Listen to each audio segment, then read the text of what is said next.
दुश्मनी और दोस्ती, अगर गाड़ी ना हो तो उसमें कोई रंग नहीं आता चिंगू। बड़ा आदमी अगर बनना हो चौधरी तो छोटी हरकतें मत करना। ये बच्चों के खेलने की चीज नहीं, हाथ कट जाए तो खून निकल आता है। सुनो डॉक्टर, बात यह है कि तुम भी उचक्के हो और हम भी किसी से कम नहीं।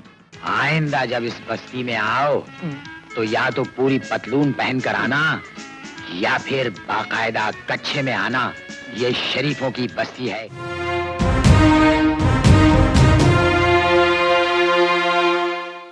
ये बताएं, वो आपकी तस्वीर में देख रहा था उस दिन दिलीप कुमार और मोइन अख्तर के साथ, ये क्या थी भाई?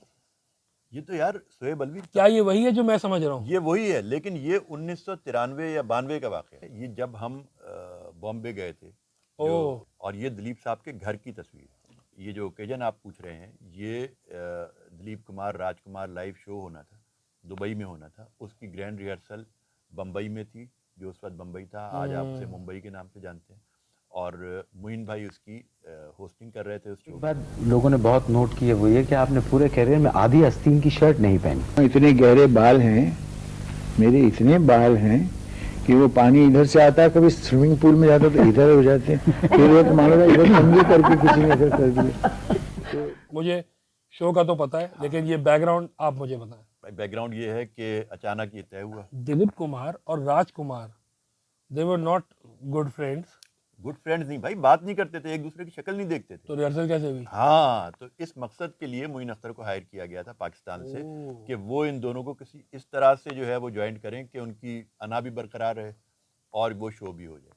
तो वो दिलीप कुमार राजकुमार लाइव शो की होस्टिंग के लिए जब वो वहाँ रिहर्सल को गए तो मुझे भी उन्होंने कहा तुम साथ चलो।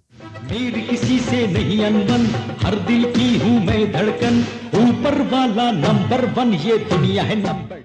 ये सब कुछ रातों रात हुआ और विद इन 4 डेज हमें वीज़ा भी मिल गया और हम बम्बई के रमादा होटल के अंदर मैं और मोइन भाई मौजूद थे वहाँ पर। पूरे रास्ते जो है वो मोइन भाई मुझे अपनी और दिलीप कुमार की कुर्बत के किस्से सुनाते हुए, यानी उस पूरे किस्सों में हर जगह जो है वो मोइन अख्तर जो थे वो मोइन मियाँ थे। अच्छा। और जो दिलीप साहब थे वो यूसुफ भाई थे। तो बॉम्बे जाके हैंड भी तो हुआ था? बॉम्बे जाने के बाद थोड़ा सा एक हैंड हुआ, थोड़ा सा नहीं काफ़ी हैंड हुआ वो। तो मैं ये समझ रहा था एयरपोर्ट पे लेने हमें जो है वो यूसुफ भाई आएंगे, लेकिन बहरहाल ये कि वो पवन कुमार साहब और अब्बू मलिक जो थे, जो अनु मलिक के भाई हैं, मौसीकार अनु मलिक, वो उस शो के प्रोड्यूसर्स थे। तो वो लोग हमें लेने आए और हम रहमदा होटल जो है वो ठहर गए जाके।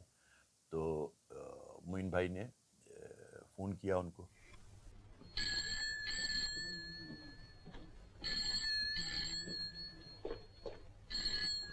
हेलो, हाँ?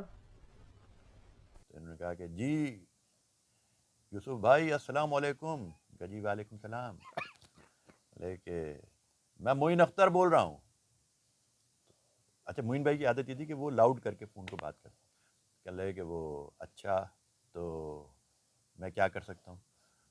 कह रहे आप शायद मुझे पहचाने नहीं, मैं कराची से आया हुआ हूँ, मैं फ़नकार हूँ, मोइन अख्तर बात कर रहा हूँ। उन्होंने कहा जी जी ठीक है, ये आप दूसरी मरतबा फरमा रहे हैं कि आप कराची से आए हैं, आप फ़नकार हैं, मोइन अख्तर हैं, तो मेरे लायक क्या खिदमत है? तो मोइन भाई तो अच्छा, क्योंकि मुझसे इतनी लंबी बात हो चुकी थी तो वो और भी थोड़ा सा जो है वो हेजिटेट हो रहे थे। तो उन्होंने कहा अच्छा मेरे ख्याल में यूसुफ भाई आप इस वक्त बिज़ी हैं, मैं फिर थोड़ी देर में फ़ोन करता हूँ आप। इसके जवाब में जो वहाँ से आवाज़ आई वो बड़ी तारीख़ी आवाज़ थी। उन्होंने कहा कि मोइन मियाँ आप सारे ज़माने के साथ मजाक करते हैं, तो आज अगर हमने आपके साथ थोड़ा सा मजाक कर लिया तो आपको जो है वो आप फ़ोन रख रहे हैं और आप कह रहे हैं हम 1 घंटे बाद फ़ोन करेंगे, कब आए, कहाँ हैं, कब आ रहे हैं? बस ये 3 बातें थी उनकी। तो फिर मोइन भाई की जान में जान आई और लिटरली उन्होंने पसीने पोंछे। तो उन्होंने कहा कि बस मैं यहीं हूँ और मुझे आपसे मिलना है, बताएं क्या। तो दिलीप साहब ने, यानी शोएब अलवी, उन्होंने उस जगह से, होटल से और अपने घर का पूरा फासला जो है कैलकुलेट किया और उन्होंने कहा कि अगर कोई बर्क रफ्तार मुस्तैद ड्राइवर होगा तो वो आपको इतनी देर में पहुंचाएगा और अगर कोई मेरा जैसा बहुत ही मोहताज ड्राइवर होगा तो वो इतनी देर में पहुंचाएगा। मोइन भाई ने क्या हरकत की, उन्होंने कहा कि भाई ये मेरे साथ मेरे एक दोस्त कराची के जर्नलिस्ट हैं, ये आए हुए हैं, तो इनसे मैंने बड़ी जो है बातें की थी, अब ये समझ रहे हैं शायद आप जो है वो सचमुच ऐसा कह रहे थे। उन्होंने नहीं नहीं नहीं इनको फ़ोन दें आप। तो फिर उन्होंने मुझे कमोबेश एक वजाहत उन्होंने की कि भाई हमारा और इनका बड़ा गहरा ताल्लुक़ है और अभी आप मिलेंगे तो आपको अंदाज़ा होगा। मतलब ये जो छिछोरपन अभी आपने पीछे दिखाया है, ये जो अभी तुमने छिछोरापन किया है, पीसी माथुर का चेहरा हमारे सीने में यूं पैवस्त है।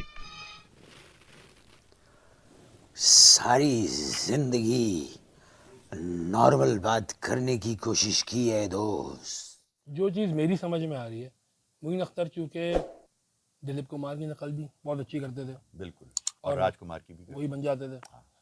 तो ये हुआ होगा कि दिलीप कुमार के सामने वो राजकुमार के डायलॉग्स पढ़ते थे और राजकुमार के सामने दिलीप कुमार। लेकिन एक बड़ी हैरत अंगेज वो पूरी रिहर्सल वहाँ हुई, जो मैंने जो हिस्सा देखा वो उनके घर पे, दिलीप साहब के घर पे, तो वो रिहर्स कर रहे थे उसको। रिहर्सल कम थी, वो अपनी इंटीमेसी उन लोगों की इतनी ज़्यादा थी कि वो बातें करते रहे। मगर मैंने वो शो जो है वो फिर मुझे कहीं मैंने बड़ा तलाश किया कि मुझे यूट्यूब पे नज़र आए दिलीप कुमार राजकुमार लाइव शो, लेकिन वो मुझे नहीं मिला। तो क्या वो आपको दस्तयाब है कहीं? दस्तयाब तो नहीं है, लेकिन मेरी एक आई विटनेस से बात हुई है जो वहाँ मौजूद थे, और आप भी उन आई विटनेस को बड़ी अच्छी तरह जानते हैं। हमारे साथ डॉन टेलीविज़न में होते थे नवीद अहमद। हाँ हाँ हाँ अच्छा, नवीद जो है वो शो में मौजूद थे जी। अब आप किस्सा अच्छा। सुनिए। शो हुआ तो उसमें बड़े बड़े लोग दुबई में जो थे, बड़े बड़े, बहुत ही बड़े बड़े, हाँ, कुछ तो बहुत बड़े लोग थे, कुछ को पकड़ना मुश्किल ही नहीं, हाँ, मुमकिन है, हाँ, वो भी थे, अंडरवर्ल्ड वाले। तो वहाँ शो हुआ।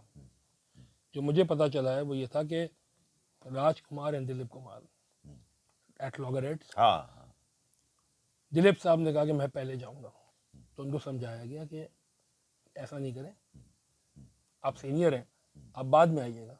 लेकिन नहीं, बहुत समझाया मोइन अख्तर ने, ज़ाहिरा बानो ने। शो जब शुरू हुआ तो पहले आवाज़ आई कि तशरीफ़ लाते हैं राजकुमार, तालियां बजी। उसके बाद कहा तशरीफ़ लाते हैं दिलीप कुमार। लोग खड़े हो गए, थाड़ थाड़ थाड़ थाड़ थाड़, ज्यादा क्लैप आई। ओहो अच्छा। बहुत ज़्यादा, यानी दिलीप कुमार की क्लैप जो थी वो राजकुमार से ज्यादा थी, बहुत ज़्यादा। अच्छा। खड़े भी हो गए ना लोग, ओह, स्टैंडिंग ओवेशन। वहाँ दिलीप कुमार चौड़े हो गए कि वाह भाई, देखा, वो चाहते भी यही थे, चाहते भी यही थे।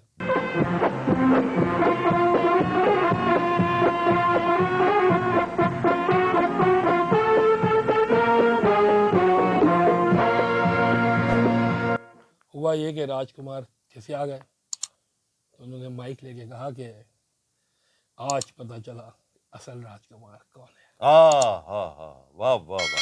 देखो ना, ये भी एक बड़े आर्टिस्ट की पहचान।